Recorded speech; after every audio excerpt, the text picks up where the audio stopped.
Well, hello, hello, hello, and welcome, welcome, welcome. I want to welcome you guys to the Pulse of Poetry. I am Angela, the visionary. Tonight I am excited because we have our new poet of the year.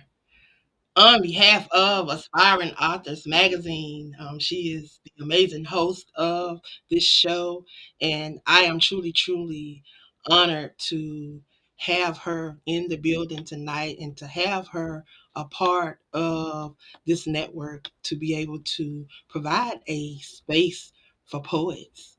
And if you're out there and you're looking for an opportunity, you need to get in touch with this queen so she can allow you to get heard and seen. Welcome, Marcine. Welcome, Hi, welcome, welcome. How hi. are you? I'm great. I'm here. That makes it good, right? Any day on this side is always a good day, I must say. I Yes. must say, I must say. Well, I'm going to move on out the way and give you an opportunity to have your way and to utilize your platform. So I'm going to get on out the way and let you do what you do. Boo, boo. Here you go. Okay. Thank you again, Miss Angela, and thank you everybody who nominated and voted for me to be Poet of the Year. So, with my love for poetry, I like to bring two DFW poets to you all. I have Phoenix Sapphire and Roses that will be sharing the podcast with me today. So, I'd like to bring them up. Hi. Hello, hello. Hello, my fellow poet and poetess. How are you? I'm good. So, I'm Nervous. doing good. What about you, Roses? You came in. I'm doing good as well. I'm doing good. Excited. Okay. I'm glad you guys are here with me to help me start my inaugural podcast. So, we'll start with ladies first, if you don't mind. Could you just give us a little background? And we'll go from Roses to me, from Phoenix Sapphire to Roses. Just give a little bio and a background about you so our audience will know a little bit about you. Okay. So I am Sapphire, Phoenix Sapphire. I am a poet and an entrepreneur. Um, my first poem was published back when I was 13 and did um what was it? A contest. Sorry, I got a little nervous. I don't know, when it comes to my poetry and I have a poem I'm going to share if opportunity arises that talks about my nervousness and my nerves when it comes to my poetry and the vulnerability of writing poetry. So just I work with artists in the city, and that's really all I want to say about me. Let's move on to Roses. Okay, you had the floor, Roses. All right.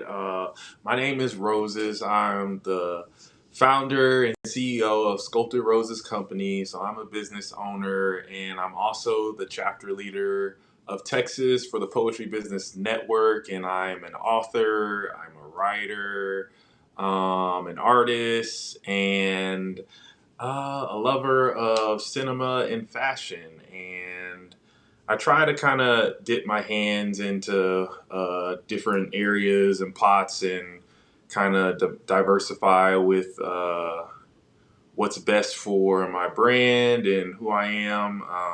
I can definitely relate to you, Phoenix.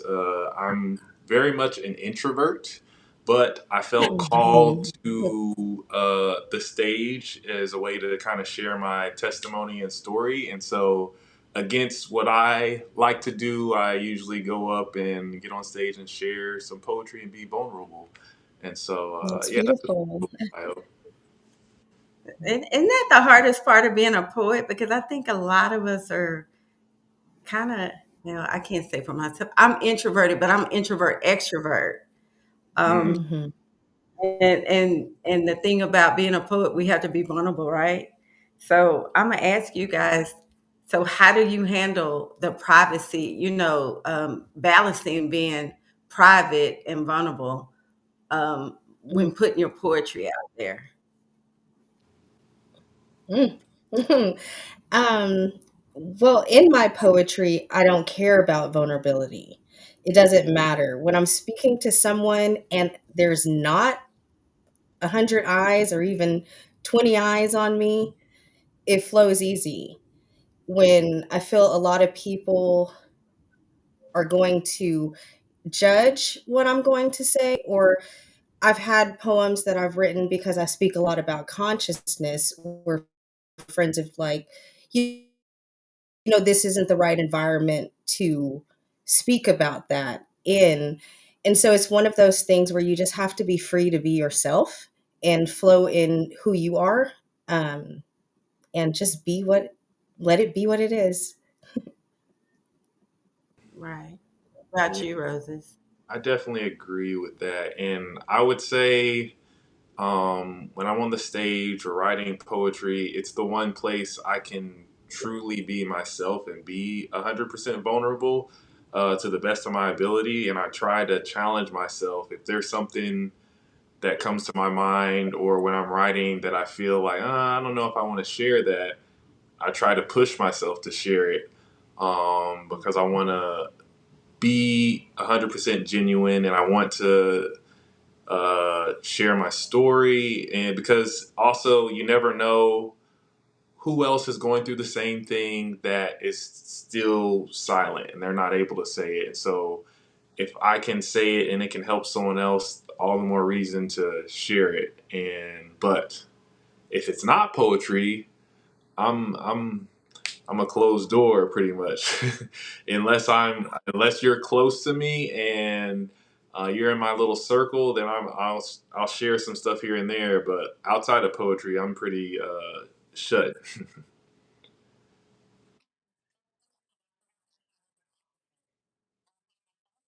My truth easily, going in those words that I wrote, because I'll mainly write when I'm going through something or something sits on my spirit really strong.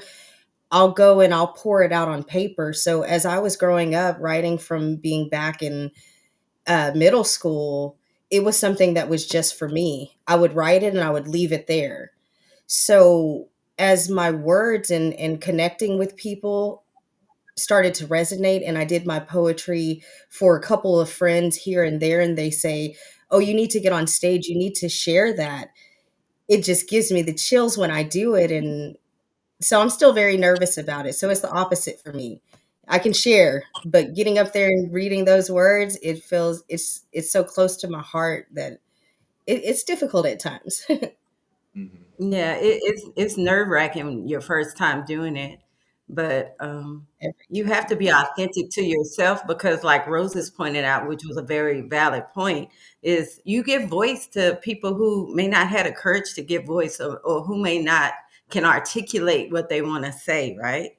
Um, like you said, Phoenix, I find myself writing at times when I'm emotional or I'm experiencing time. something and it just comes. I don't know how you guys get your inspiration, but it's like when mine comes in waves, I have to stop whatever I'm doing, wherever I'm at, and just write, even if it's not a complete poem. Do you guys find yourself experiencing that?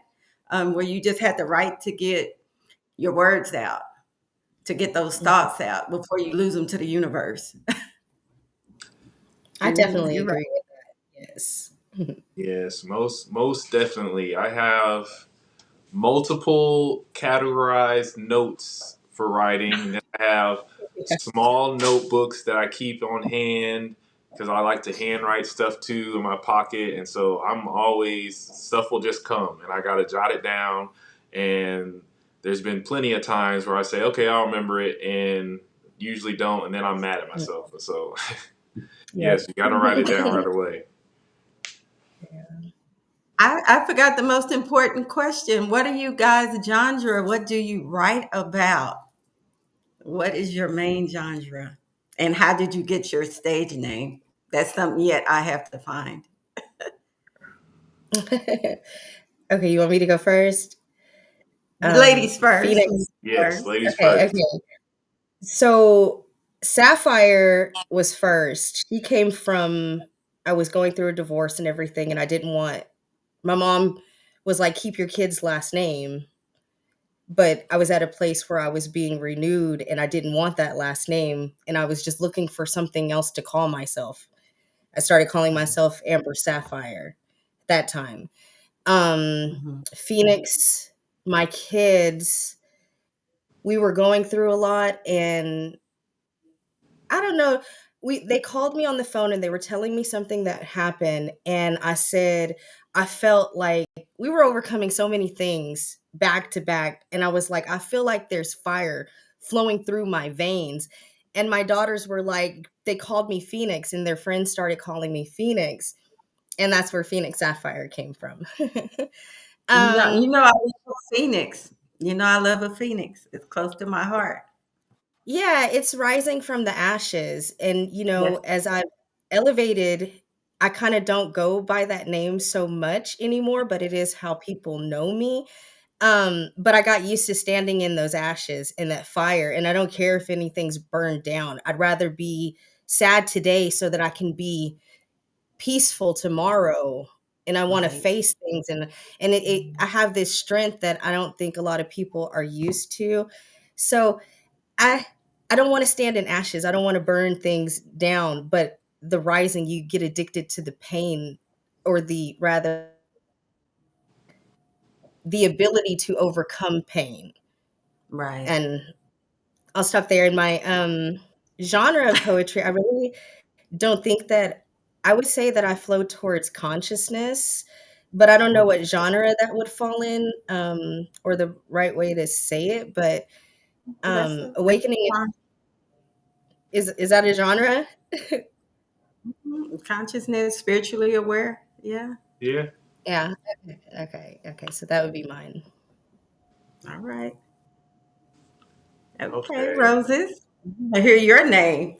How you got that? So I got my name. So I love the artistic side of me loves floral print and flowers, anything like that. And my favorite is a rose. And so I've always collected rose stuff. As you can see, my shirt, it's got roses all over it. I got roses behind me. Anything that has roses, I'm gonna get it. And because they don't make a lot of rose stuff for guys, so if I find it in my size, especially, I'm gonna get it. But when I used to go by the name Postscript for all my poetry, and that is where the PS comes from, which is my signature ending. For every poem, I ended in a PS. And when I created my business, I wanted something that can encompass the umbrella of all my different passions. So, art, life coaching, and writing, and public speaking, and anything else. And so, when I was trying to come up with a new name, creative name, Roses was definitely one of the top picks for me. And I'll never forget this. I was kind of like praying about it and talking to God on what I should do. And I was out serving in the community and we were giving food away. And in front of me was this um,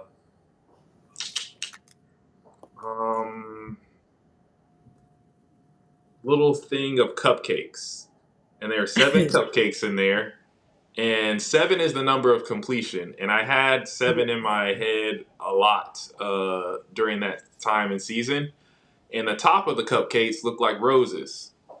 And so I was like, there it is. That's what it's gonna be. And so I go by Roses, and then my business is called Sculpted Roses Company, and that's how that kind of just all meshed together. But I love roses, and so it felt natural. And I guess for genre, I write a lot about faith, mental health, and romance. I write the most about romance. Oh, romance. Yes, I've heard your. I've had the privilege for those who are watching you. I've had the privilege to to see Roses. We were in the Oscars together, which in Dallas is like the spoken Oscars, and I've also um, watched him perform. I've also had the privilege of seeing Phoenix Sapphire perform. Awesome, awesome. Now we are going to let them bless us with some poetry in a little bit while we just kicking back and just talking about our poetry right now and being a poet and some of the I guess not obstacles, but it's also victories and being a poet. I guess my next question would be like everyone, when you have blocks, what do you do to restart? Because we all go through times when we have writer's blocks. That's what it is, or your creativity stifled because something's going on in your life. How do you guys reset, rejuvenate, restart? I guess it would just be energy is how I would answer. It took me a long time to start back writing poetry when a lot of what I had written was destroyed. So I still will go through moments of writer's block, be- but I write what comes to me. I don't force it. So if I'm in a season where I'm not writing too much, then I'm okay with that. And then I'll have, like you said earlier, like the little pieces of things that I'll go back to when I'm in that energy, and it'll just be little notes in my phone or my notebooks. Okay, okay. I think for me, uh, in order to reset, I go to my first. I isolate because I'm an introvert, so I have to get time alone to think, process, and reset. And so I'll do that by going to the movies because I love watching movies, and it's also a place where I draw inspiration. Or I like to walk around the mall and shop or window shop. And I'll just open up my notes app, listen to some music, and I'll try to go through some stuff that I started and see what catches my mind and kind of continue on from there. Um, and I also like going to art museums. As an artist, I love just kind of decompressing into the world of another artist and trying to figure out what they were trying to say within the piece that they created, and just noticing the different techniques and details. Um, it really puts me in awe, and it's a big reset button for me. And so I would say Yeah. those two definitely. Yeah, that's kind of like me. I have to, when I'm facing a huge writer's block, which I went through recently, I guess back in the fall. I have to disassociate. I just have to unplug and just have complete silence and quiet, because your mind it's like a mini computer, and so that's how I reset. Now shopping, I'm with you on that, Roses, but I think I have a problem. I like to shop, but I'm with you. I'm with you on resetting on that.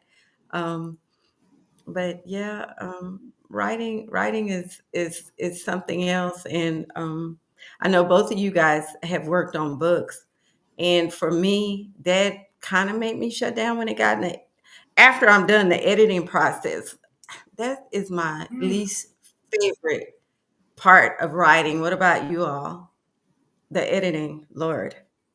I'm still in that process. So I just finished my book not too long ago. So it's still in the process of being edited and getting ready to go. So I'm not enjoying it that much, but it's okay. Please tell us the name of your book. It's Please. Awakening to Reality. Okay, and your poems. Wait, do you have some of your poetry from the book with I you, or do. I have it on my phone. Um, okay? why? Do you want me to read right now? Uh, Are you putting me on the spot? I might be put. I'm putting you on. You're gonna be put on the spot twice. But Okay. yeah, if you want to pull one up, and then we can. go to Roses so he can answer the question too about the editing because, like I said, that is not my favorite part. Okay, hold on one By second far. because it closed it. And I'm sorry if my editor's on here because normally she watches. You know I don't like that part. That's like having a baby to me. You right there, Roses. I'm, Yes, I completely agree. I strongly dislike editing. I was about to say hate, but I was like, let me not. I'm not gonna say hate, but I strongly dislike editing. It's by far my least favorite part, and I want nothing to do with it. I just want to write. I want to get my thoughts out there. I want to have it organized and broken up the way I want to, and then maybe add some art here and there, and then I just want to push the editing to the Right. side for someone else. right. That's the. I think that's with all the creators, right? We're like, why we have to do this part? Because that's my fight every time with my editor Joy because I'm like, don't move those dots because we don't have to be so formal when we write poetry and prose. Right. No. I'm like, I know what I'm thinking and I know what I wrote. And when I do dot dot dot, that means I'm continuing my thought because that Right. means for the The reader. dot dot dot has a meaning. Yep. Yep. It Right, but not definitely to, not to our editors. Not to our editors. They're like, what? What is this? No, no. Dot dot dot has a meaning. See, Joy, if you're watching, hi. does. Yeah, it has a meaning. So, um, oh gosh. And So Roses the find you. first one that I'll do, um, as part of my book, and I'm going to do this one because I swear when I talk, I can do so much. And let me just say, because I love working with artists, originally I wanted to be in the background of everything. I never wanted to be a face of. And something about doing my poetry. So the poem I'm going to do is entitled Breathe because I swear when it has something to do with my poetry, I have a hard time breathing. My breath gets a little short, but I give all thanks to the Almighty. I really do, that He enabled me. So this is entitled Breathe. Breathe life into me, through me, use me, that eternally I may be a motivating factor to those who hear and do not fear the power of mind. Holding magic in tongue, thinking to myself, Sapphire, you've waited too long. Still holding on to dreams. Every time I pick up a microphone to speak, the moisture from my lips leaves me. And you may see me standing here, but mentally I've already fallen to my knees and deemed this being unworthy. Yet and still I am begging the divine to continue to teach me, mold me, move me, that I may uniquely be intrigued by satisfying my own destiny. Worst enemy kept close to me. I see her in my reflection looking back every day as I paint on my mask, and each seeming similar to the last. But see, I've understand that time is moving much too fast not to consider the simplicity of a conscious reality, emotionally regaining possession of grace, which by definition meaning simple elegance or refinement of movement. As Almighty be mighty and continue to move me, mold me, teach me, use me, breathing life into me eternally. Thank you.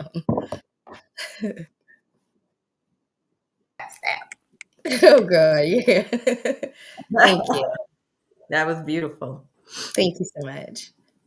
And that explained what you were talking about when we first opened.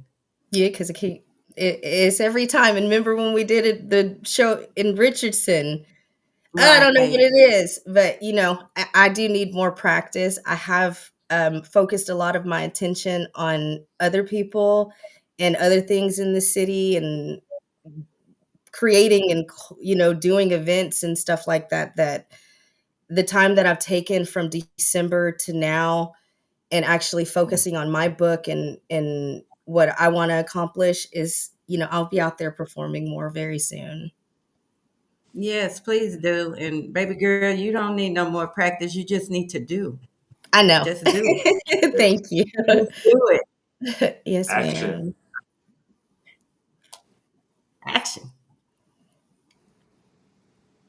Waiting on you, Roses. Okay. Um, I'm gonna share my most recent poem that I just finished, and Okay. it's entitled "Brand New Beginnings."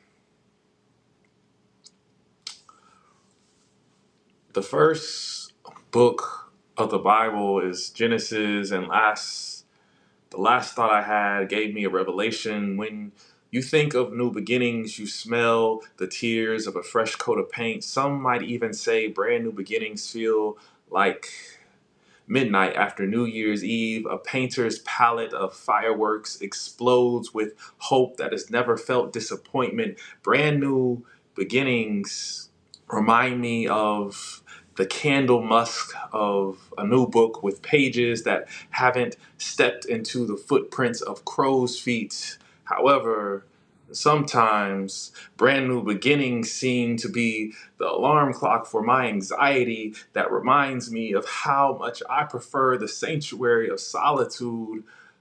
I like to say I'm a full time loner, but never alone. My part time friends all live in a bookstore off Fifth Ave.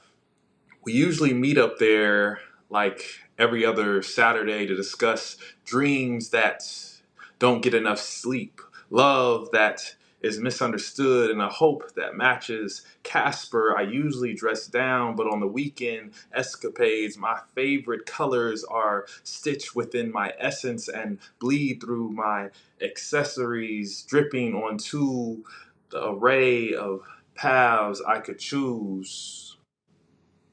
Book number one, entitled Red Receipts, grabbed me first, jumping into the corner of my peripheral as if it was stopping and just waiting for my bus at the edge of a street. Fifth Ave can get busy, almost as busy as the business in my mind. Over time is embedded in my pillow, so I flex my hours by taking cat naps under the covers of desired categories and let the gravity of the hours just floats away. I love to let time watch me for a change and get lost in the poetry of stone carved stories bound by the commandments of passion, red receipts. Things have been a little rocky since our last date, and you still haven't replied to my text. I know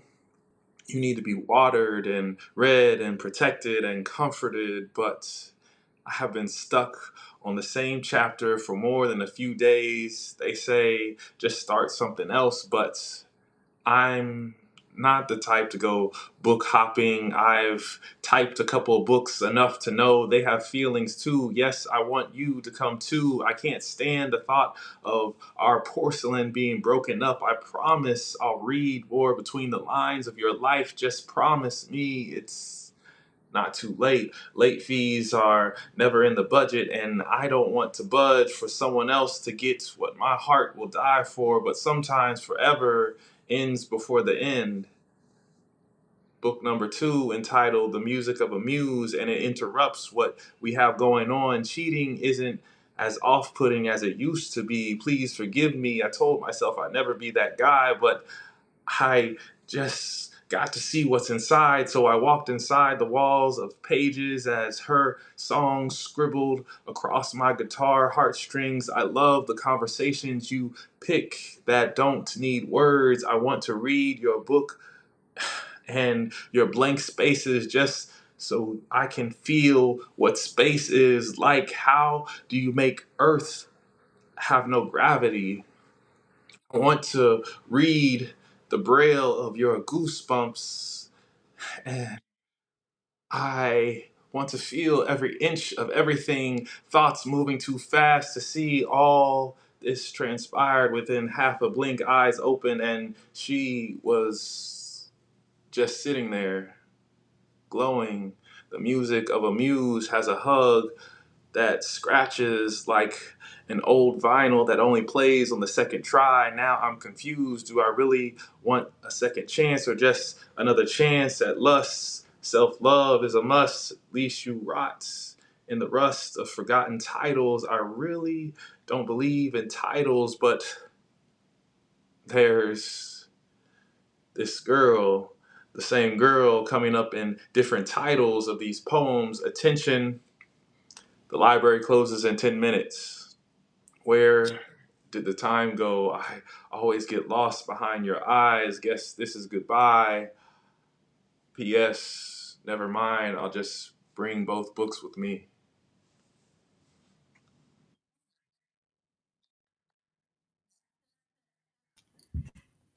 Now you know what? Both of y'all. Now I don't even want to read my poetry. I'm just playing. Oh, Both of y'all are tremendous. Now, Roses, I have to ask what inspired that because you said you just wrote it. I did. So I got inspired.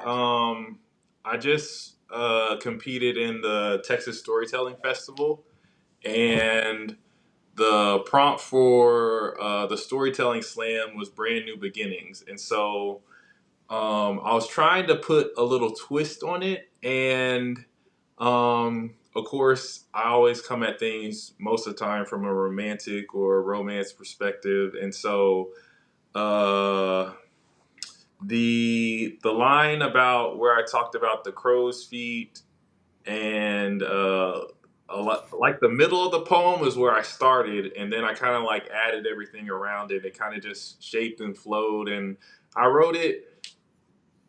I wrote it pretty quickly. I wrote it in like a couple hours. Usually, if I'm like really inspired, I can knock something out. Yeah. I mean, yeah. I always like. Of course, I'm gonna keep giving both of you guys accolades. I like both of you guys' poetry so much, but and that brings me to another thing because you said slam. See, people who are new to poetry, there's different versions of poetry. You can be a slam poet, a spoken word poet.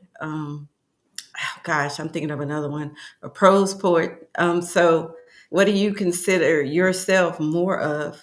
Because to me, slam is very performative to me. You have to perform, and um, you. Yeah. I'm trying to pull the word. You have to be very performative. It's very emotional. It draws a lot of emotion because, like, if anybody watched Def Poet Jam, remember that? Those Mm-hmm, yeah. hmm. are a lot of slam poets on there. Um, Myself, I'm more of a spoken word, so I guess I'm more down Same. the letter. I'm more calm.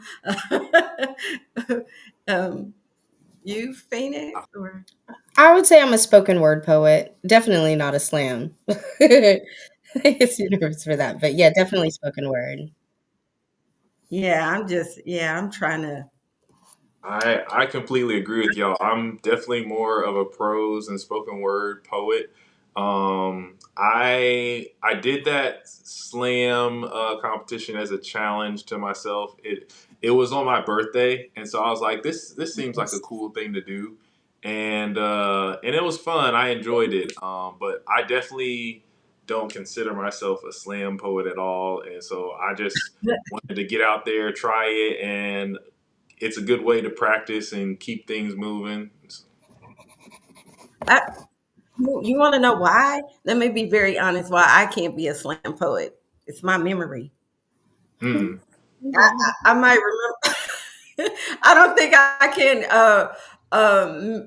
And I shouldn't say can't because I probably can. I just don't want to stress this muscle to remember things.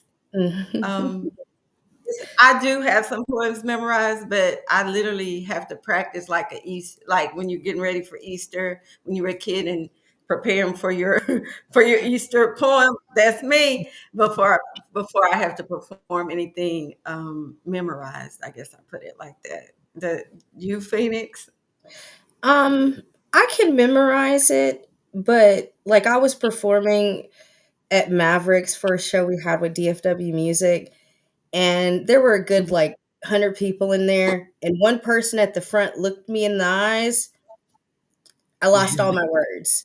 So even if I have it, sometimes I'll get ahead of myself when I'm performing, um, because it makes me emotional. I feel so much, and with people, so I don't know. Yeah, I can remember it Yeah, though, in that moment. well, I ain't gonna speak my age. That could be why I have a hard time. No, I can remember some things. I wrote a short poem today because it was just something that came to me. It's not. It's a short poem. We're gonna do another round. It's called Reflection. Normally, I do. I'm more romance, relationship poetry, so this is kind of different. It says, "When you look in the mirror, do you like what you see? I know if you look at me, people see different pieces of me. See, what you see is a direct reflection of you, and the energy is directed back at you.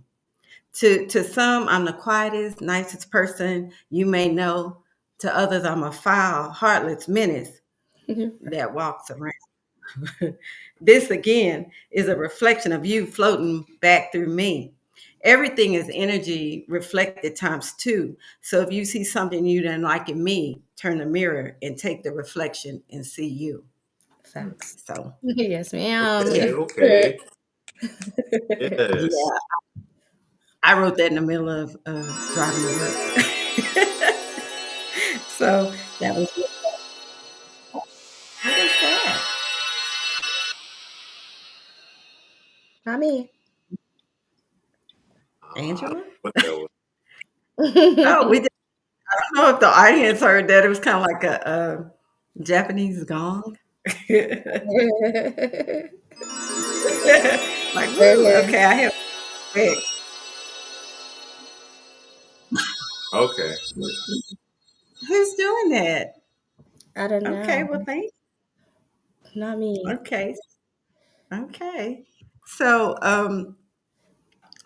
with us knowing our, do any of you guys have any poets that influence your work? Whether some of the ancestors or current poets that are around on the scene, just anybody that influences you or that you kind of follow? Uh, One of my favorite city poets is, I think his name is Black Caesar. I'll say that. Oh, I know. He's pretty Yeah, cool. he's in deal. Yeah, Hmm. yeah. He's super cool. He's the only one I can think of off top as far as city. Um, I would say I'm more influenced by books. Um, Hmm. I like to read, and I like to challenge my thought process on reality and the way that I see things. So I study a lot of hermetic principles, Tesla theory. So I did, because I didn't know what to expect on the podcast. I did pull off a couple of my favorite quotes. So Okay. if I could say one of my favorite Einstein quotes, it says, "Imagination is more important than knowledge, for knowledge is limited, whereas imagination embraces the entire world, stimulating progress, giving birth to evolution." And that's one of my favorite Yeah, quotes. Hmm. right. Hmm. Yeah. Well, I'm here for your next one. Oh, okay. So that's one, and then I think that was the hold on, only one that I had pulled. Okay. Okay, so um I've been studying quantum theory and stuff a lot, and Nikola Tesla, Einstein, back to the Egyptians and hermetics, and how within every religion, regardless what truths are like a baseline. Um Anyways, and how we limit ourselves, or how I limit myself, even in every aspect, but whatever we focus on and give our attention to, that's what the universe gives back to us. Um, so the Nikola Tesla quote that I pulled, and that I actually have this one written in my book at work. Um, We build not to tear down. Most of our work and resources is squandered. Our onward march is marked by devastation. Everywhere there is appalling loss of time, effort, and life. The careless view, but true. Okay, and I know it sounds bad, but it's like if we build it up and tear it down, then what will we do? We'll rebuild it, right? So it's a constant cycle that when we become aware of what we're doing and that awakening to reality and like my awakening to my reality, I have poems like about ghost and just the different phases that I went through from my past and my adolescence going into being a wife and a mom and then being single and on my own and just the different elevation, how I set that path for me to come to a point of destruction from my thought process and the way Right. and what I was giving out and learning in myself and through those books and different. I love perception. So what you perceive and how you see the world and how you see it, and we all come from different worlds living in the same reality. Um, and that's why poetry is so beautiful to me. But yeah, those are two of my favorite quotes because it reminds me, I created. You know what I'm saying? So Right. Right. No, that's very deep. No, I like that. thank you. What, you have a favorite one, Roses? I do. My favorite quote is, it's also, I quote it in the next poem I'm going to share, but it's you remind me of a rose, an absolute rose, and it's from The Great Gatsby book, and that's Daisy talking. Nice. Um, but yeah, the whole thing with roses for me is just remembering to continue to evolve and step into the beauty.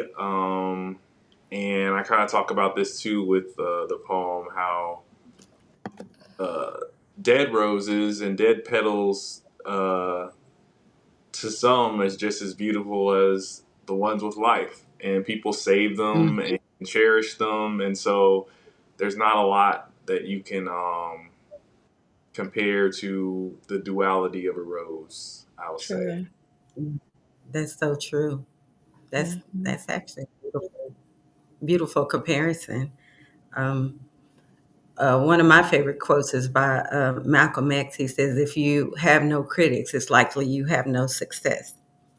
Mm, Come And I've on. lived that. I've lived that my whole life because if nobody's criticizing you or critiquing you, um, what are you doing? You being average, you being on their level, you not growing, you not elevating yourself. Now, when you have critics, you are doing something, whether it's good or bad. And I know people always ask me, how do you take criticism? I like to hear criticism. Same. It's a difference un- between being criticized and hearing constructive criticism and being somebody trying to tear you down because there's an immense Mhm. difference. Criticism is to help you grow, help you sharpen yourself, which Right. leads me to another one of my favorite quotes: iron sharpens iron. So if you have somebody that's trying to help you grow and they're growing, you're going to sharpen each other. So I just Mhm. said all of my favorite quotes and my philosophy. Now, like I said, all criticism isn't good, but I take it in and try to learn from it. Now, if you're trying to tear me down, I'm a listen, but I'm gonna know the difference with Right. that. right. Yeah. So yeah, I think words hold power, and that's what's so powerful about poetry because you're able to say to put your essence and your thoughts and your power into the world for people to receive it and like as we have stated several times and grow and glow from poetry. So I'm ready if you guys want to share more poetry and give analysis. I'm loving this and I hope anybody who's into poetry. I am. Okay. Yeah. Oh, this one I know almost by heart. I know it. It's just this was the first poem that I wrote with the intention of performing. Um, I don't know where it went. Because man, some of my poetry that I'm putting in the book is from that dire point in my life, you know? So not being in that Mhm. energy so much anymore. Um, I Yeah, don't know where it is.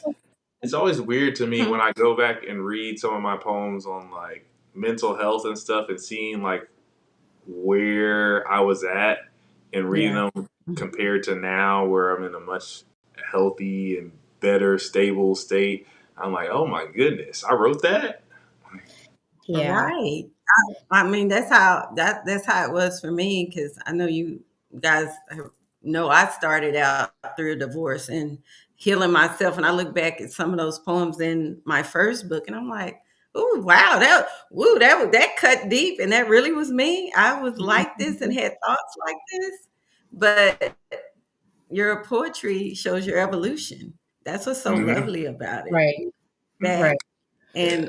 and say that's not me anymore. It was me, but anything you go through, like they say in church, is your testimony to make you who you are.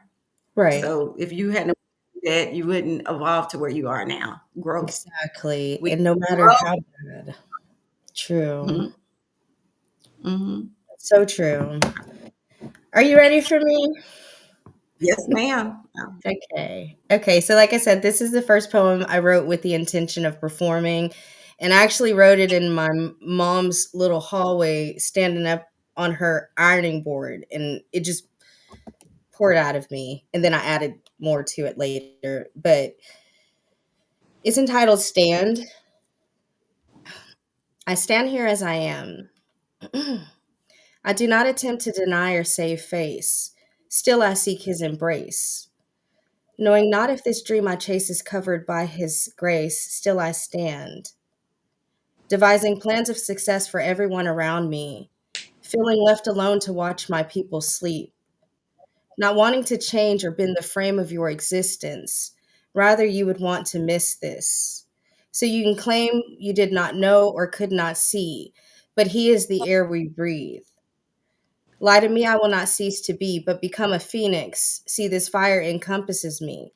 And for all eternity, I would rather seek to find a king than settle for this blasphemy being offered to me. I've come to bring Mhm. truth, motivation to the masses, if and only we seek to grasp it. Understand being beyond a feeling, devotion rising above religion. What is the point of it if we devotion rising above religion? What is the point of it if you spend your nights wiping tears from your eyes? That is not the Mhm. mercy that has been promised to me, nor will I sit here believing I can fly when have not the wings to carry me. Mhm. Like the dwindling of a legacy, an empire falls, even when it is hidden behind four walls. Because if I am not good within me, who can I be to the people he brings? Ask yourself Mhm. what it means to be saved, to find a savior. Consider the mind and its power, and do not lose sight of the hour. We live in the last days pretending not to feel the change in the air, weeping of how it's not fair, yet and still forgetting the connections of energy. And surely we do dispense it, then try to forget it. But it follows, and soon enough we feel hollow. So I ask, what is there left to be saved? Remember, we have to be the change. And if we are the change, then we cannot remain the same. We must Mhm. elevate our thinking and rise to this awakening to reality, that we may become more than who we are in our dreams, see beyond the things we have seen, and in turn, we shall live out our lives victoriously, no longer left victim of thought. See, you read your book and you claim he paid the cost. Then you turn Mhm. around, face a trial, and look at lack as though it be loss.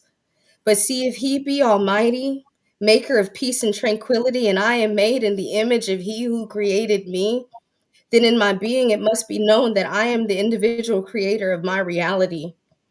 Desires for this awakening arouse me from my sleep. So I stand here before you only attempting to speak my peace. Lessons of life, love, and mercy keep us on our feet so that when we stand, we know in our hearts we stand for something. Amen. Mm. Mm, Mm. Mm. okay. Yeah, I had to watch the prayer. Yes, Thank you. yes, yes. So you're an analyst. Um, yeah, that is It, just, it's like if I I feel like when the Bible says that the truth is simple and the road to hell is wide and to heaven is thin, and all these different things that keep us in restraints, that keep us pulling us down, like we have to stand for something. We have to change our thinking and understand our place um in the world, even being a speck of dust and mhm. holding things in our hand, and how, like, my son said this to me, and I'm sorry, but he said, imagine holding a plate in your hand for an hour. Like, how long do you think you could hold a plate full of food in your hand? Your Mm. hand will crip, it will fall. You know what I'm saying? You're gonna lose strength quick, and we're being held in the hands of the Almighty, and He is constantly with us. Yes, he So is. um yeah, that's just, I want to, even if someone doesn't hear everything I have to say, if I can ignite thought in you to look at the world a little bit differently, or circumstances a little differently, like I did with my son, and now he's very much in church and in the Bible, and I'm not so much, but I believe, you know what I mean? And I told him it's not my place to pick which way you go. I believe there's truth in all levels of thought and religion, and you can find truth in anything. Or if you're looking for the latter, you'll find the latter too. But whatever you choose, don't be hot or cold or sit on the fence. If you're gonna stand, stand. That's right. Yeah. That's right. You made me think of a poem I had. Okay, Rose, did you have another one? Yes, I do. And so this is the one I was talking about. It's entitled Nikki. And this piece is also the theme or signature poem for my business, and so it represents the theology and passion that created my business, Sculptor Roses Company. And it's also inspired from one of my favorite movies, Great Gatsby.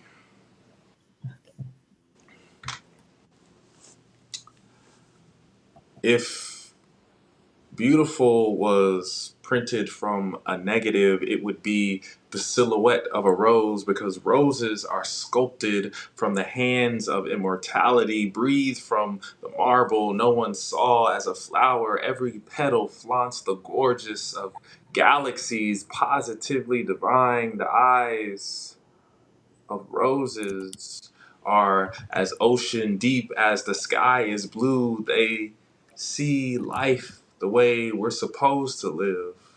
Balance in duality, life and death, a marriage with as many anniversaries as time. The two need to become one so fear may bloom into confidence. A rose might be one of the few things to achieve perfection on earth. The way its attraction reflects the heavens, it is just as beautiful and symbolic in death as the climax of its glow. The way it smiles ages like the innocence of a child until its aroma becomes the wine from 35. The way it freezes death into a Picasso Dali-esque piece of painted poetry. A rose understands the heartbeat of the death and the silence of life and humility. That's why they are used during and after life. Have you ever seen such grace command hell? Roses make the marble soft and the concrete cry and anxiety strong. And that's why I say you remind me of a rose, an absolute rose. You are and can be everything you want to achieve. P.S. It's never too late to sculpt your rose. Hmm. Mhm. Mm. Love that. I love Y'all are that. fire, fire. Thank you, thank you. Um, I'm listening for your take, poet. Come on, poet, yeah. run it. I think so. Sculpted Roses Company. When I came up with the name, I was very much attracted to the idea of uh, rose blooming from the concrete and how, in order to grow, you have to start where you're planted.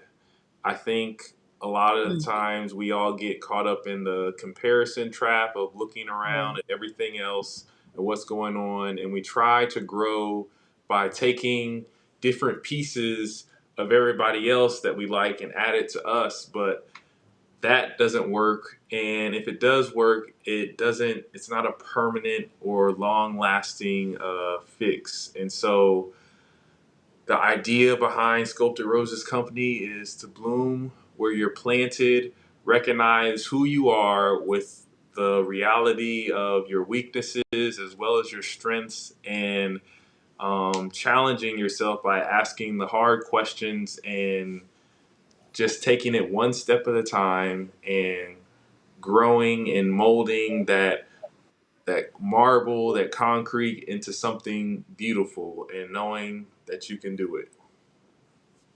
All And right, so all right. that's just all that was behind that poem. I love it. Um, I love it. I love it. If you guys would tell your current projects and where you can be found on social media. So yay, I just got into my Instagram again. I thought I was locked out forever until I went to get on this show. And seeing I was locked in on this computer. I thought it was gone. I had already accepted it was gone forever. But you can find me on all platforms as Phoenix Sapphire 888. Um, right now I am in process of completing my book. And then I'm going to also do audiobook, which I'm also in the process of doing. I got a couple done and recorded, so it'll be an audiobook along with a paperback book coming out soon. Once editing and recording is done, so you can look for that towards the winter of 2025. And yeah, Phoenix Sapphire 888. That's me. On all platforms at Sculpted Roses Company, spelled exactly how it sounds. And I also have my website, www.sculptedrosescompany.com, and I have merch on there. And you can find my current book out entitled Random Thoughts. It is an ebook, and you can purchase it on my website. It's only $5. Um, I wanted to have something that was readily accessible for any and everyone, and something that's cheap and affordable, but also gives you a little bit of a taste of who I am as a poet and the different genres or themes I talk about. And so that's how that kind of came about. And current projects, I am writing a creative writing curriculum, and I'm also finishing up a chapbook, which is going to be part of a bigger series of a huge poetry collection that I'm very, very, very excited about. I have a lot of big things coming with this chapbook, starting with this chapbook, and it's going to be released towards the end of this year.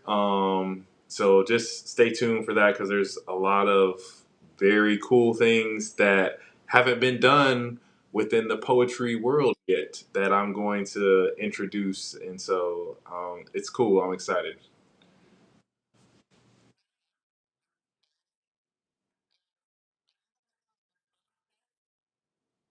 I am going to try. I marked it on my calendar, and so as long as nothing else comes up, I will be there. But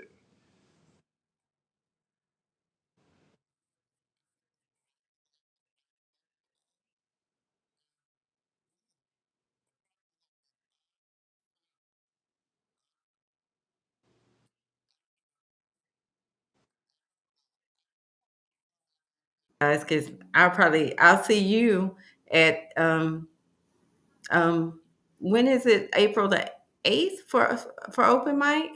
yes, the I'm featuring at the Doc Bookshop on April 8th. You hear that, Phoenix? I've been trying to Yeah, get you to I go. was supposed to go to Doc's, and I go there constantly because that's the only place that I get my perfume and my sage. And I have not performed there, but I know you've been telling me. I'm gonna get over there. It's every They're getting a free shout out. It's every Tuesday night, open mic, 7 o'clock p.m. If you're in the DFW area, the Doc Bookshop. And they sponsored the AAALAC last year when they came to town with Queen Angela. Um, Angela, are you still around? Okay. Are you ready to turn?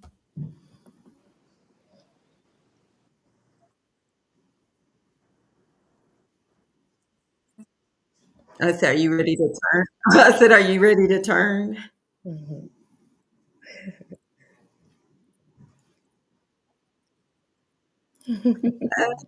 Yeah, I think you said we had two more people, right? Oh, oh no, well we gonna cut. I don't know who would have came. Oh no, ma'am. Well,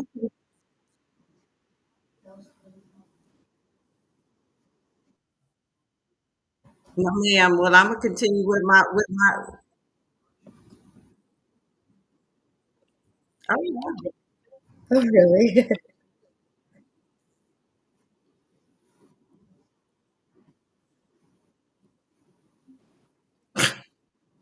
No, ma'am. I'm gonna continue with my. Okay, Well, I if know they didn't Chill and confirm. Jasmine. Oh, are they on the poets on Instagram? Are they your friends? They're The not. ones. They're not poets. They're just friends of mine.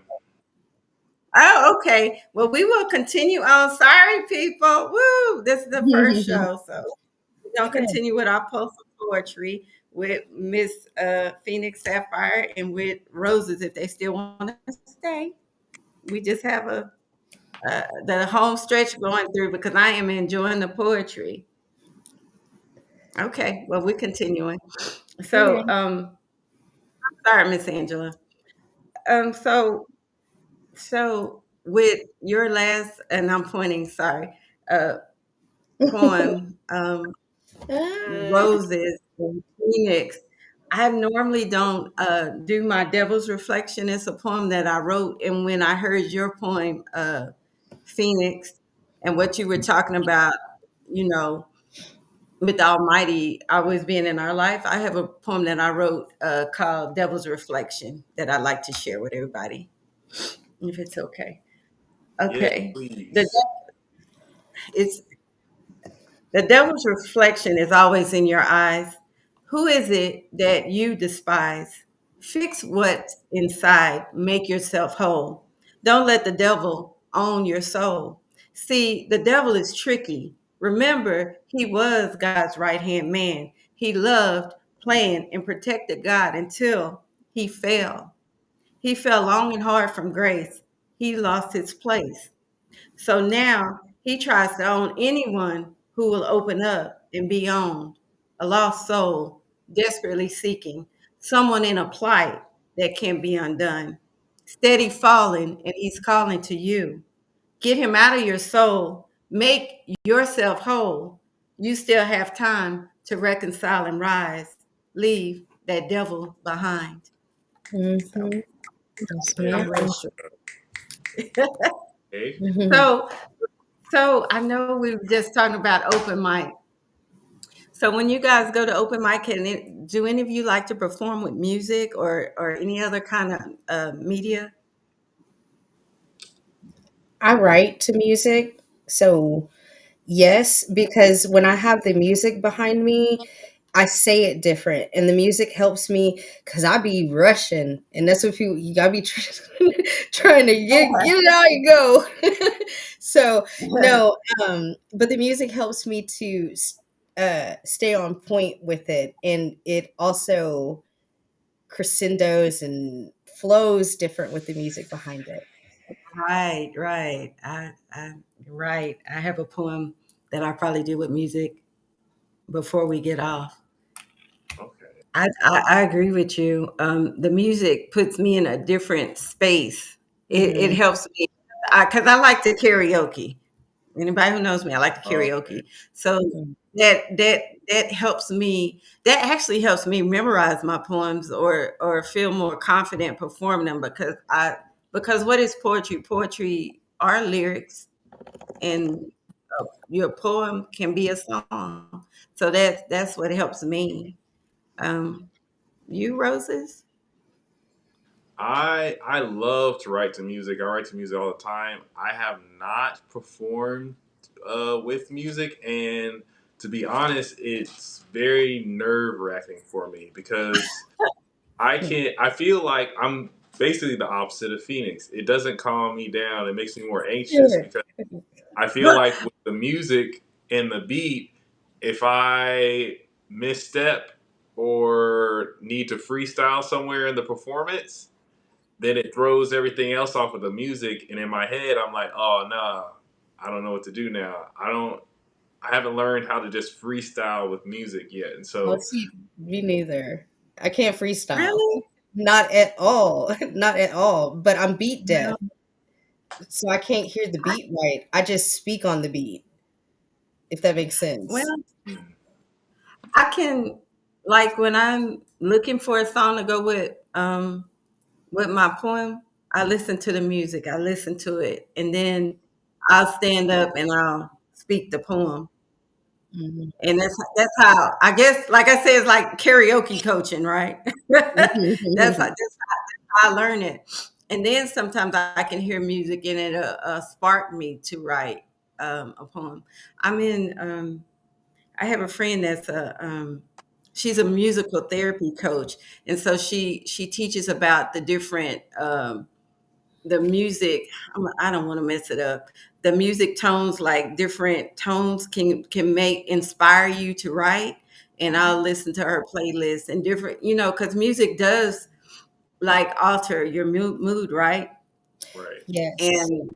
And so I'll listen to her playlist, and they help me to write and be more free and be more upbeat. Because if I listen to something sad and I'm trying to write, of course, my poem's gonna be all Yeah. gloom, doom, Some days I broken won't hearted. listen to music for that reason. Like today was a day I did not listen to any music. I started the morning with a couple of books. Like it was like a book and then it was like a little podcast type thing speaking about consciousness. And then I do like research work, analyst. So I'll put on binaural beats while I work, and it has increased my productivity so much because I do commission work. So really, what put in, I get out. But my focus with the binaural beats, so on point. I would suggest everybody do some binaural beats. Like the instrumental's cool for writing poetry, but understanding the hertz that you're listening to and what goes into the music, that's why the song will make you sad or happy or make you want to go get drunk or whatever. Right, right. They That's what. hmm go I'm ahead. sorry. Mm-mm. No, I'm sorry. Go ahead. No, I was just gonna say they purposely do that to flow your mind in a certain, put you in a certain feeling or vibration rather. Exactly. I've heard that theory before. They're like when you're out shopping, right? You hear all the upbeat Mhm, music, so you keep shopping and spending your money because you're feeling mhm. good, and then you get home and you have shopper's remorse, right? Ooh, But what what can you said, the Bible. Yes, ma'am. Mm-mm, go ahead. I'm sorry. I talk too much. It, No, you're the guest here. No, I I want to just hear what wanted your to thoughts. say that that's why when you go to the club, the music is purposely loud because playing those types of tones at that volume will make you drink faster. Literally, look it up. Like, and it's literally all a game that the whoever are playing with us, that we do have to be conscious of what we feed ourselves. The same, you put vegetables, eat vegetables. Like, here's even more important than your tummy. Hmm. No, I've okay, don't judge me. I've written a poem when I've been out and I might have had a sip or two, and then I'll read it and I'm like, oh, that's a whole totally different vibe from. But it Mhm, means something because at that point, at that state of mind that I was in, that's what I meant and that's what I wrote. And usually it's an empowering poem, but I have written this, just in different stages of emotion, put it like that. Yeah. Hmm. And I find that when I go back and look at the poetry, it's like, oh yeah, mhm, it was stating my thoughts to a T. mhm. um, Anybody you want to round three before we go off? Oh god. Round three. Round three. Let me Okay. see here. The final round, what they call finish them, like Mortal Kombat.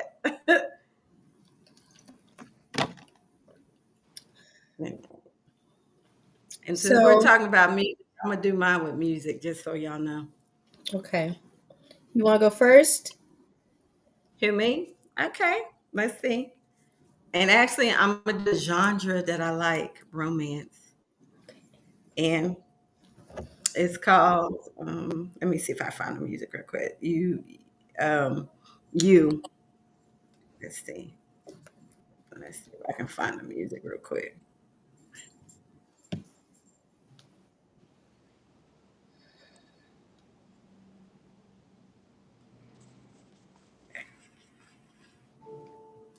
I don't know if y'all can. here.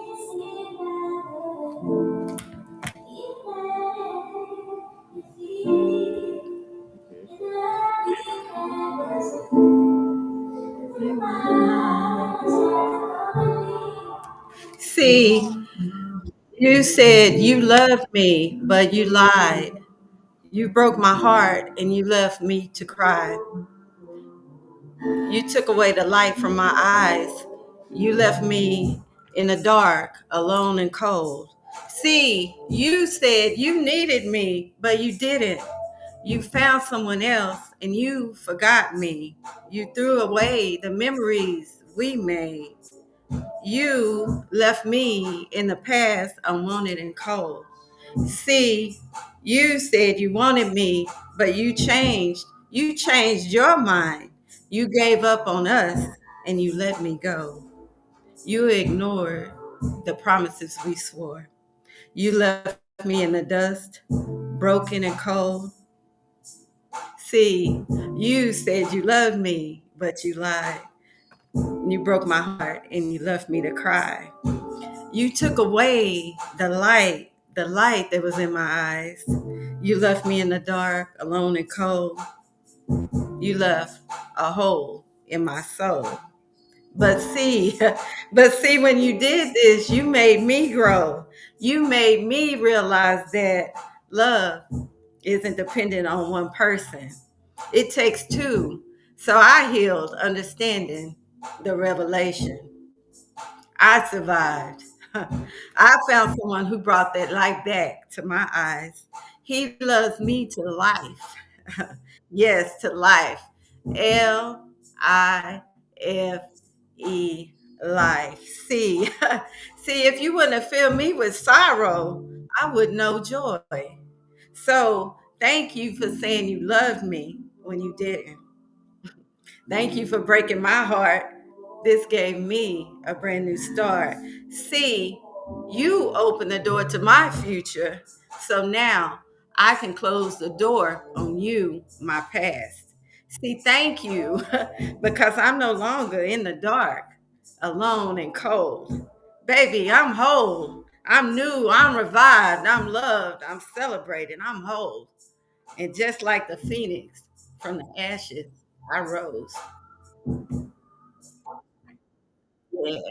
Yeah, that was my poem, you. And so I make y'all analyze. That was at the point when I realized that I was healed and I was whole. And sometimes you have to go through lessons because you wouldn't know true love if you know. I know true love because I experienced something that wasn't love, Hmm. or Right. I was love, right? So when you grow and you heal, you know your deal breakers, you know what you want, what you don't, and that's What? what that poem came from. But You I'm a phoenix. I rose from the ashes. had to Yeah. get the hell out of there with them red flags. Once you heal, I love that poem. Thank you. But that's my poem that I like to. I have a couple that I like to perform to music. So that one I can feel it. The first time I tried to perform it, I cried. The second time I cried because that's the beauty of poetry, right? Now I'm excited because if it doesn't evoke emotion, if Right. from you, the poet, does it really mean anything to you? Hmm. True. Right? It should evoke some type of feeling, some type of emotion. Yeah. And I like to see when I perform when people are snapping or I see that I had connected. So anyhow, I'm Just gonna don't give the look floor to who's next. just don't look at me in the eyes when I'm performing. I've learned how you gotta look at people but look past them. Cause, don't look through me. Anyways. Girl, our debate teacher, I gotta go back to high school, said imagine everybody naked. Yeah, that's not gonna help me. That's just gonna distract me more. What? It helps me, but I won't look you in the eyes. I'm gonna turn away. Perform Yeah, your do your I can't even barely see. So on this, because I haven't used my computer set up in a minute, but okay. This one is entitled Ghost. Ghost. Haunting my mind and possessing my energy. The constant draining of power. That every hour I feel myself drifting, moving me further away from source. Coming to this place, I no longer feel my cries are being heard. Let me be still. Let me feel that this is real. For in this moment in time, I find that even if the world be overwhelmed with lies, I love life. Ghosts, they come and they go, taking all that they will from the one still longing to give, knowing not the scars they leave on heart. See, I sacrificed and I took the loss. So you may call me a fool because I did what you would not do, loved when I didn't have reason, tried again although I had already. And she may recite scripture to me as a reminder of how many times I am obligated to forgive, or tell me the stories of how Jesus was crucified by his own people and that I too would serve as example. No, let me be still. Let me feel that this is real. For in this moment in time, I find that even if the world be overwhelmed with lies, I love life. Ghost, presenting confusion, truth, fact and fiction left undecided because what lies within Ghost, presenting confusion interlaced with truth, fact and fiction left undecided, because what lies within the desires of our leaders is that we may be easily defeated. Possibly, I should not even fix my lips to speak on the subject, as surely there are certain topics left out of daily discussions. So let me be still. Let me feel that this is real. For in this moment in time, I find that even if the world be overwhelmed by lies, I love life. Ghost.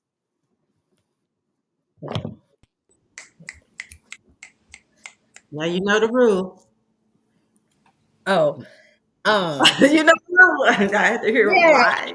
I got, I was married for 13 years. I was abused and Mm, trying to heal myself from everything that was taught to me from 14 to 28 by mm. a man who can't, really teach me anything. But all these strongholds that I had to break, in the Bible telling me that I'm supposed to forgive and forgive and forgive, and that kept me there, Right, you know? right. Um, but I mean, what's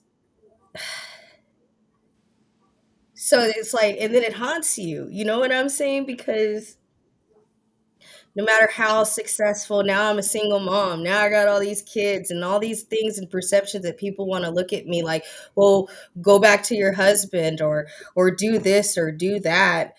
Um, I have to make the choice. And I Right. see at all avenues, it was taught to me to get a family and have this and have that so that I can be what seen in a certain light, right? But the picture on the outside looked really pretty. House, Mhm. cars, trips, all of that, you know? It can look really pretty, but that doesn't mean like underneath I was dying. Underneath I was, you know, non Suffocating. suffocating to point of being non-responsive. Mhm. To where my kids see me now and they're like to them then I was in so much depression that seeing me still, and I admit I'm ADHD, so I'll focus on this. And like right now, it's been work and poetry and events and different things to keep me busy. But finding myself and my dream and operating out of survival mode is like those Mm, ghosts are still there. That's still a part of my past. But had I not went through that, I would not have found the books that I've read. I wouldn't have gotten so deep in it that I had to dig myself out and I had to find the strength to do it through those things that have ignited my consciousness to where I have an abundance of peace. But the damn ghosts, they're still there, you know? But yeah. mhm. But it's not like I hate to say that I identify with everything going through a divorce and being yeah, going through a 21-year marriage and Mhm. you put up with things and when you finally find your voice and your peace is nothing like it. And Right. I'm proud of you that you expressed that. Like I say, you give voice and you touched me Thanks. because I never thought to call it a ghost. Um, I had a point. I have a poem that I have called "Hollow," and that was kind of like at my lowest point, right? Kind of like you're a ghost, and you had to do what's best for you at one point in time, right? Yeah. And Yeah. let it out, and you can't be infatuated with society. Because I always feel like now that I'm healed, I'm like, if you think it was so good, you go live that life. I Right. saw somewhere someone said, "Hey, somebody think they're living your dream, but her dream is going to turn into her Mhm. to your nightmare because God released you from that." Yes, he did. But I had to, and I have a poem about that too. I remember when I would scream out to the Almighty to save me and be there for me, and why, and why. And I remember when Almighty was like, I've been here with you. That's breathe came from that, breathing life into you while you Right. continue to make your same choice. And I was the one who chose to stay. I was the one who, you know, every time and whatever choice I've made, I made it. And Almighty has been there for me through it all, loving me abundantly. And I'm so thankful for where I am. Yes, and I'm glad you're around. That's what we're here for. the poetry's forward. It is giving you a voice, and you won't believe how many other people, men and women, can connect to that. That's how my book became a bestseller, because all I talked about. I went through a divorce and healed, Mhm. and that's where Phoenix Heart came from. Okay, we're not man bashing, so Mr. Roses, everybody, y'all do something. We Oh, should shed our no. tears. No, but that's it. That experience can go for a male or Yeah, for a woman, because men get trapped in bad situations. Men get abused whether they talk about it or not. Men get used right. too, right? Okay, Yeah, so that over to you. I was gonna say I'm right there with you. I went through a divorce, and that was a part of my journey and my growth, and how it was a real tough 2 years where I had to kind of like, because I requested the divorce, and I basically just started all over from everything. And I think the toughest part for me through it was my son, who's my stepson. I call him my son, but he was, I've known him since he was 7, and he's 16 now. Wow. And so when me and his mom separated, it really affected him a lot too. And he doesn't know his real dad at all. So I was the only kind of father figure in his life. And so that was the hardest part for me, because I felt like I was just doing the same thing his dad did. And I knew it was going to be tough on him, but I was also trying. I made the decision based on what thought was going to be best for not just me, but for him and everyone as a whole, because the the circles and the patterns that we were going with were very unhealthy. And to be honest, I don't know if would have been here much longer if I continued in that same pattern. And so Ooh, um, I've been there. Me too. yeah, I can hear all of that with you. So since we've been talking about all this, I'm in No, but my that's what the poetry is giving us the voice to put it out, right? hmm I have I have a poem that I wrote for my son, kind of about this, and then I also have another one, um, Okay. kind of about mental health, called "Shadows in the Mirror." Which one Mm, Okay. would y'all like to hear? Both. shadows. Both. Mhm. Which one? Phoenix can pick which one we're gonna hear first. Shadows in the mirror, She's definitely. I just Shadow. like the way that that sounds because people be afraid of mirrors, like don't have mirrors in your room and stuff. Put them all around me. you know Like, what? I never thought about that, Phoenix. mhm. Okay, sorry. It's very true, very true. So this is one of my mental health pieces, and it comes from one of my darker times, going through depression.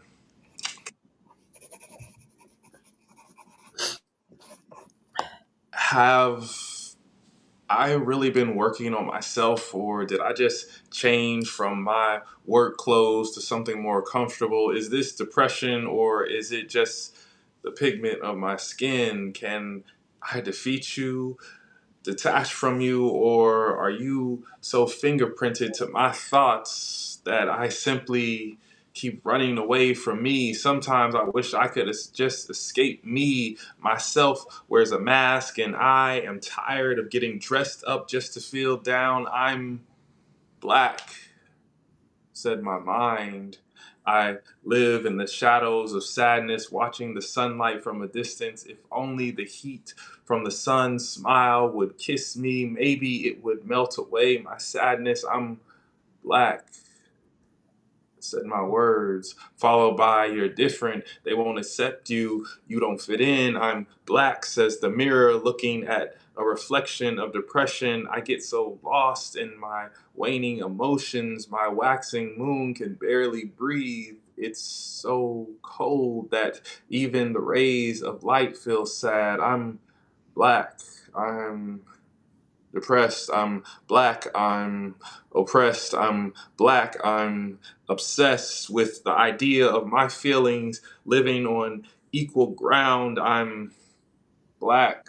I'm depressed. The two interchange while beginning to sound the same. So much so, I took depression's last name. When I look at me, I see one broken piece. I can't find the rest of the lyrics to my song. Maybe it's because the writer will never finish it. Maybe it's because I didn't cry enough to water my heart. I'm black, I'm dirt, but my soul is dying, and this soil is killing the last remaining rose. I am a rose with bloody red regrets for petals. I put my failures on a pedestal. I'm Mm, so lost. Every time I tried to look up, it got me nowhere. I'm so lost. I keep letting the gray line give me directions because there's a thin line between joy and happiness, and in the middle is pity where you can find me. I'm black, so they think I stole these 5 minutes of happiness. And mm, so, what if I did? Everyone deserves 15 minutes of fame, and mine is coming soon. But right now, I just want to smile and actually feel the laughter hold me instead of the facade that hugs me like a long embrace. This morning, I stopped running and I looked depression in the face. My mind is not yours, it's the Lord's. P.S. Let the battle begin. mm, Mm. mm. Good. Had to wipe the tear. I love 'Cause- that Me poem. too. Wow. Thank Yeah. Yeah, no, I like that. You said a few things in there. I was trying to go back what you said about the sun, and then you said put put your failures on a pedestal. Like that cuts deep. That really does because we learn a lot more from our mistakes, right? They stay with you. us longer, right? Wow, Mhm. I love that. And it's like your ghost. Combine that. That's a ghost, Mhm. Mhm. like you said. Yeah. Uh-huh. It Mm. really is, and just like um, I think the biggest thing I learned through just the process of the divorce is not trying to run away from my reflection and Mm, accept who I was and the things that I didn't like or the weaknesses, asking myself why and learning more about myself from myself and saying, okay, this we're all right, and all we have to do is just take a step forward. We can't stay stuck in this reflection where you're only staring at the darkness. You have to mm, learn how to turn the page and Mhm. create your own light. And going back to, like I said, being blooming where you're planted. And so Mm. that's a lot of where that piece came from. Yeah, you're a rose that grew through the concrete. You write that, right? A rose through the Yes, concrete. yes. Hmm. Yeah, I really felt that one. mhm. I did. Hmm. Have you ever, like, been walking? Because I used to have my room set up in a way where I would when my thing was over there, I would walk in and my own shadow in the mirrors, because they tilt. I have 2 that tilt in, and the one, my own shadow in the mirror would scare me, and I'd be like, "What was that?" And then you have to go back, and you kinda look, and you're like, "Okay, that was me, that was me." Hmm, hmm. That's Yep. that's a good premise for a poem, Phoenix. Yeah, yeah, no, most definitely, but that his poem made me think of it in a different way because that's really it's like that remnants of our failures just like poking in for in the back of our minds, like it's always there, and just you be want to be happy, you say get dressed up nice to feel how, you know what I'm saying? And I love And I liked your references to black because Hmm. mhm. I'm actually in the middle of a poem black, but you made me see it different um, because yeah, because what am I? I'm walking around black. Mm, Yeah, and Fresh, that's deep coming that from a black man. and then very I'm much so. Like learning how to be comfortable in my own skin, and I just kind of like played with the words of like black and darkness and depression, but also I'm a black man and I mhm, am not 100% comfortable being a black man at that point. And so I just wrote about that and Mm. trying to figure out how to conquer the gates of myself. yeah. You wrote it was a beautiful duality on the play of black to Mm, make. That's what I pulled out of it the most because I was like, wow. It, Because like I said, I'm playing around with a poem black, but yeah, your duality is was great. it Mm, speaks a lot on the black man, though, and I think more need to hear it because the black man is facing criticism from every outside just because. And most times they aren't able to focus on what's going on inside of them. So not only do you have to fight the world, you got to fight yourself too. You got to fight your woman, your kids. You got to be that authority. And but what about what I see when I'm looking in the mirror? Like I commend you greatly for your expression and the way that you articulate it is amazing. mhm. thank you.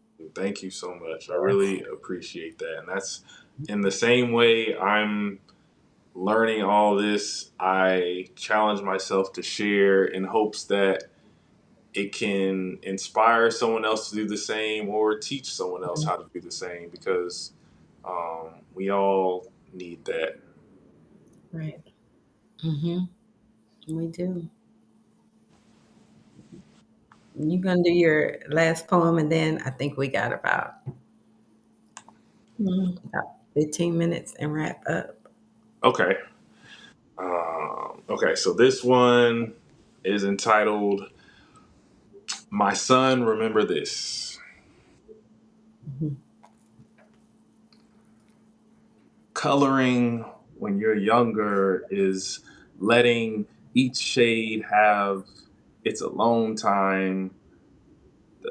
They say elders deserve it, but I never had the opportunity to see your hair age to gray. You were a silver fox, elusive with your presence, no matter how much of a present it would be for me. Doesn't anyone care about how I feel? I didn't ask to be here, yet I am, and everything is falling apart. I have to pick up the pieces and make them beautiful. Whoever said horror was beautiful never had a cut deeper than the surface. I can't escape this horror story, and adults keep preaching about the honor they don't even hold on to. Your moral compass clearly was never fixed, so stop trying to fix me.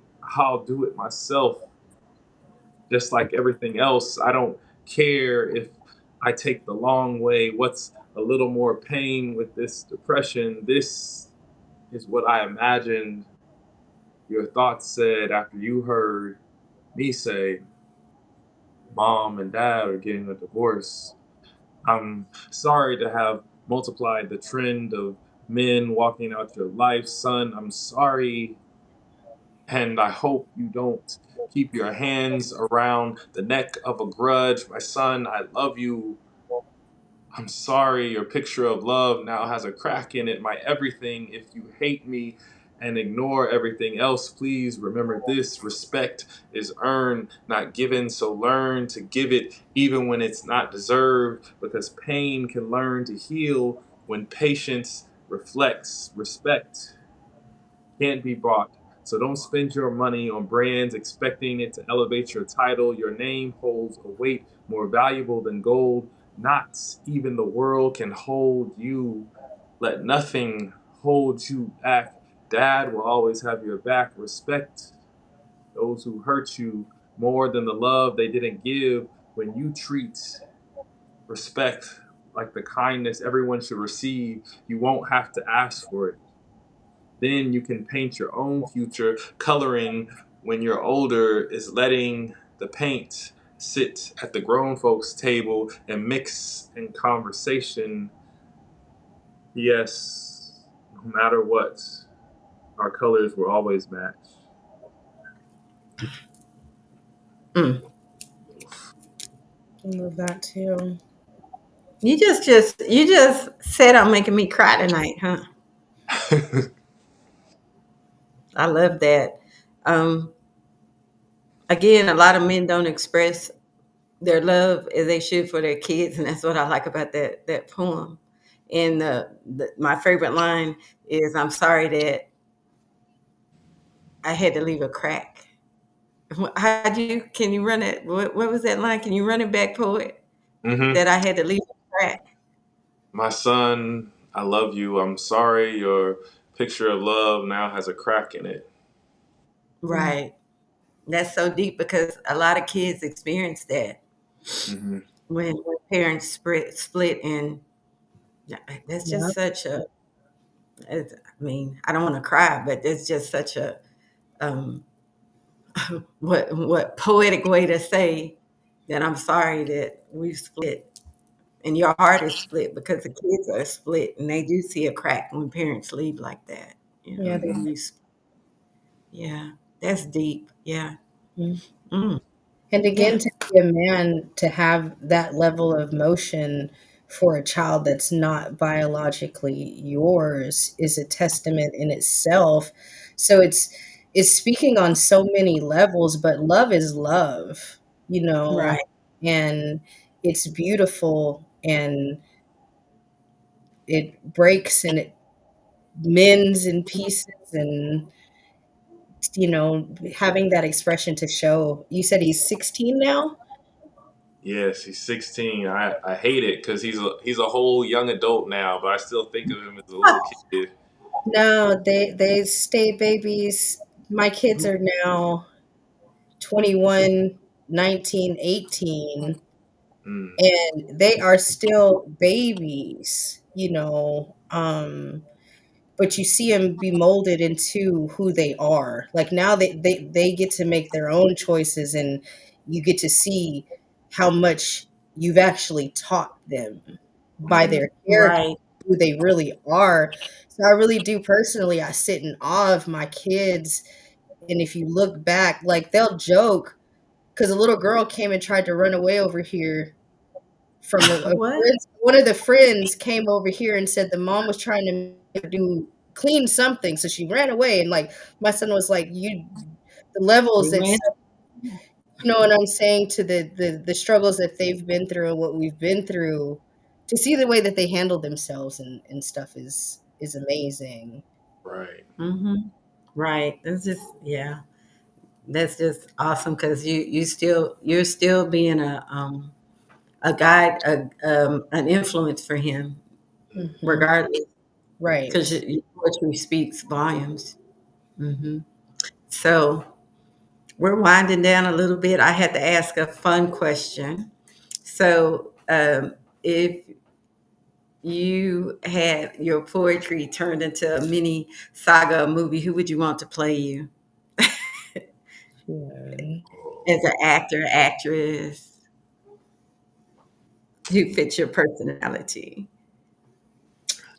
that's so. Hmm.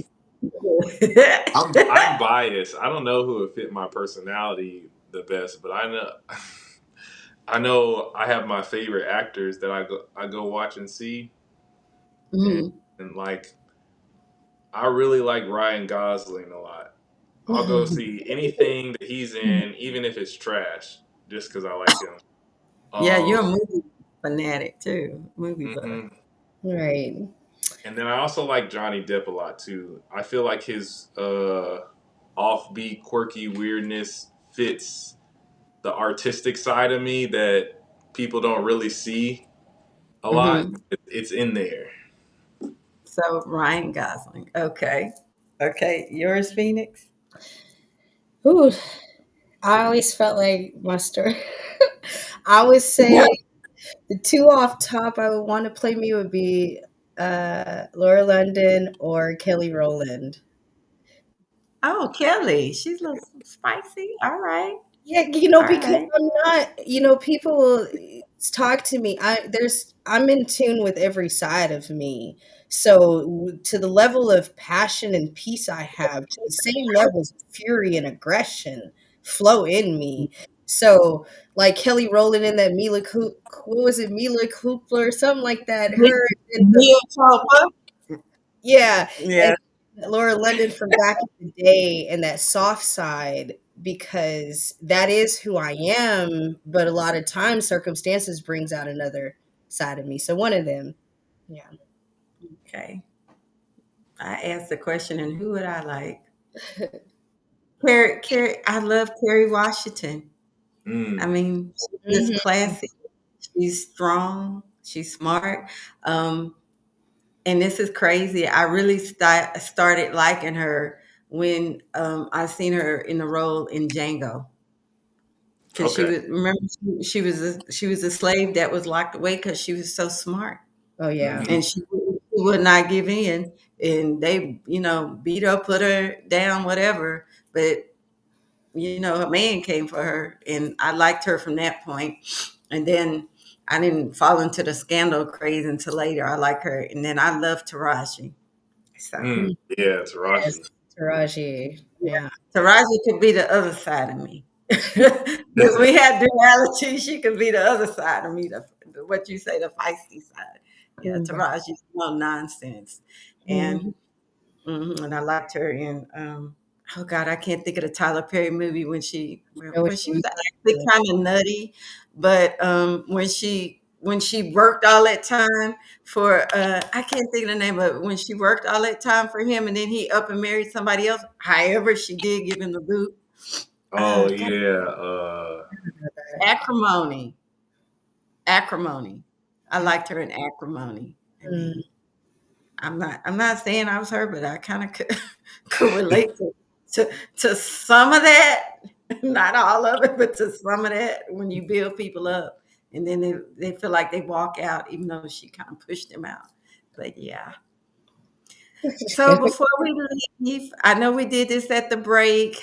Um, again, tell us your name, your pen name, where to find you, what books you have out, and then we're gonna wrap it up. And when I just like to say thank you very much for gracing my podcast with your poetry. Both of you have brought me to tears. We've had some great conversations. Um, I know it's not like my last time seeing you guys because you're in the DFW area. And I just thank you. I can't thank you enough for bringing your poetry out to the world. No, thank you so much for having me. I really appreciate it. Yeah, I haven't expressed myself on those levels in a minute. I haven't even been on a podcast in a minute. So I appreciate that. I tell you, I like to duck off, and this is the season of focusing on self and not overextending myself to a lot of things. So um, you can't find my poetry anywhere. um, right now. I only have a couple of little snippets and stuff posted on my Instagram, but I am Phoenix Sapphire 888 or Phoenix Sapphire on all platforms, which I'm not very big about social media, but I'm going to get better about, I like to do marketing. Like I could promote you, give you whole marketing strategies, and I'm a genius at it. Just want to be behind I want it to be behind the scenes, but I do have a voice and I do have, a perception that I wanna share with the world, so I am opening myself up more to do that. So I will be seeing you, Miss Moore. Yes, you will at an open mic, and you have a beautiful, beautiful voice, and your poetry is it's lovely, it's thought provoking, and you need to share it with the world. You have a talent. Thank you so much. You're welcome. Yes, and I And ditto that. Keep writing, keep sharing, and keep studying, researching, and doing your thing because I greatly enjoyed your pieces tonight as well. Hey, thank you. Yes, yes, yes, yes, poets. Um, Okay. you guys can find me on socials at Sculpted Roses Company. And I also have a website, www.sculptedrosescompany.com, where I have my merch. And I also have my ebook on there as well. It's only $5. And um, yes, thank you so much for the space and the podcast. It was lovely. I'm so glad I got the opportunity to speak with both of you lovely ladies and just be vulnerable, real, and share some poetry. That's a very great night for me. Same. Yes, you have blessed us with your pieces. Like I said, you brought me to tears, and you keep speaking your voice to the world in your Right. spirituality. And I will see you at the Doc open mic. And just for people who don't know, in aspiring authors, Sculpted Roses is a feature poet this month. And then I have Miss Phoenix Sapphire. She'll be coming up in Aspiring Authors magazine as a featured poet in May. So this is my plug for Miss Angela. Y'all need to pick up the Aspiring Authors magazine and look for the poetry section. It's called Fresh Ink. So thank you for all who watched. And until next time, see you. Bye.